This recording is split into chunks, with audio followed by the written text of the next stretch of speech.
বিসমিল্লাহির রহমানির রহিম। আসসালামু আলাইকুম সকলকে। আমি মোহাম্মদ আমিনুল ইসলাম আপনাদের মাঝে বাংলাদেশ সম্পর্কিত কিছু কথা বলার জন্য আজকে এসেছি। বাংলাদেশের বিশেষ করে অবনতি সম্পর্কে। বাংলাদেশের অবনতি আজকে এমন একটি পর্যায়ে চলে এসেছে যা থেকে বাংলাদেশের ধ্বংস ভবিষ্যতে অনিবার্য। এই বিষয়গুলো বাংলাদেশের ধ্বংসকে রোধ করার ক্ষেত্রে আমাদের যে মৌলিক প্রধান কিছু বিষয় রয়েছে যেগুলো আমাদের পরিবর্তন করা দরকার। এর মধ্যে আমি 5টি বিষয় আজকে আপনাদের মাঝে উপস্থাপন করব। পুরোপুরি উপস্থাপন করতে পারবো না যেহেতু ভিডিও শর্ট করতে হবে। সেক্ষেত্রে অর্থনৈতিক আমি 5টি বিষয়ের একই ধারাবাহিকতায় 5টি বিষয় আমি বলে যাচ্ছি। অর্থনৈতিক অনিশ্চয়তা এবং দুর্নীতি। আপনারা দেখতে পাচ্ছেন অর্থনৈতিক অনিশ্চয়তা এবং দুর্নীতির বাংলাদেশের বর্তমান অবস্থান কোন জায়গায় এসে দাঁড়িয়েছে এবং প্রত্যেকটি সমস্যার মূল কারণ হচ্ছে বাংলাদেশের অর্থনৈতিক অনিশ্চয়তা এবং দুর্নীতি মুক্ত বাংলাদেশ আমরা সকলেই গড়ে তোলার চেষ্টা করব এবং এই দুর্নীতি যারা করছে তাদের বিরুদ্ধে আমরা অবশ্যই প্রতিরোধ গড়ে তুলব। দ্বিতীয় স্থানে রয়েছে শিক্ষা ব্যবস্থার সমস্যা। আপনারা দেখতে পাচ্ছেন শিক্ষা ব্যবস্থা বর্তমান কোন একটি পর্যায়ে দাঁড়িয়ে আছে, তার মূল কারণগুলো কি আমরা সবাই এর বিরুদ্ধেও থাকব। শিক্ষা ব্যবস্থার অনেকটা অবনতি আছে যেটি বাংলাদেশের বর্তমানে অনেকটা অংশ প্রভাব ফেলেছে, যার কারণে বাংলাদেশের মানুষের শিক্ষার হার অন্যান্য দেশের থেকে অনেক কমে গেছে, যেটা মার্কেট রেটে আমরা দেখতে পাচ্ছি না।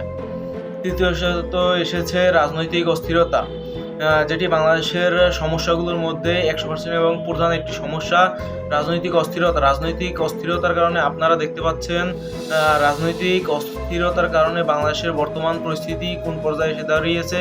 কেউ এখন হানাহানি এবং বিভিন্ন ধরনের সন্ত্রাসী কর্মকাণ্ডকে ভয় পাচ্ছে না। সবাই যার ইচ্ছা মতো এই সমস্যাগুলোকে নিয়ে এই সমস্যাগুলো ঘটিয়ে যাচ্ছে এবং বাংলাদেশের যে একটা কাঠামো এবং বাংলাদেশের আইনগুলোকে সংবিধানের যে আইনগুলো সেগুলোকে অমান্য করা হচ্ছে।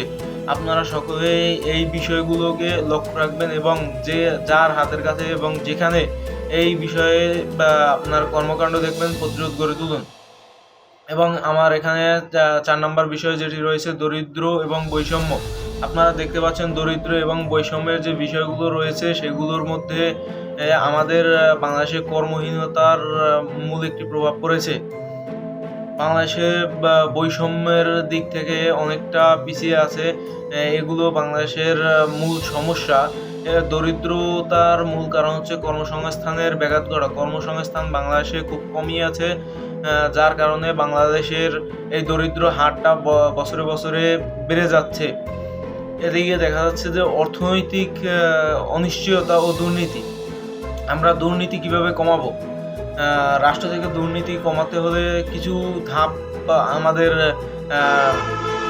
পরিবর্তন করা দরকার। যেমন একজন সুষ্ঠু এবং ন্যায় বিচারক রাষ্ট্র পরিচালনার ক্ষেত্রে একজন সরকার দরকার, যে আমাদের বাংলাদেশকে সুন্দর এবং সাংগঠনিক রূপে বাংলাদেশকে প্রতিষ্ঠিত করতে পারবে।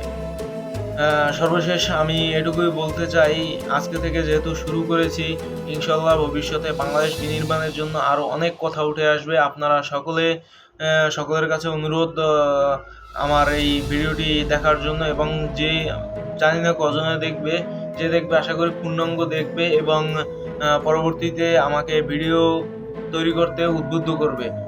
আশা রাখি সকলের কাছে ব্যক্ত করি এই আশা, এবং আজকের মতো এখানে ভিডিওটি সমাপ্ত করছি। ইনশাল্লাহ আজকের যে 4টি বিষয়ে আপনাদের মাঝে উপস্থাপন করলাম, এই 4টি বিষয়ের ব্যাখ্যা ইনশাল্লাহ আমি পরবর্তী ভিডিওতে আপনাদের কাছে তুলে ধরার চেষ্টা করব।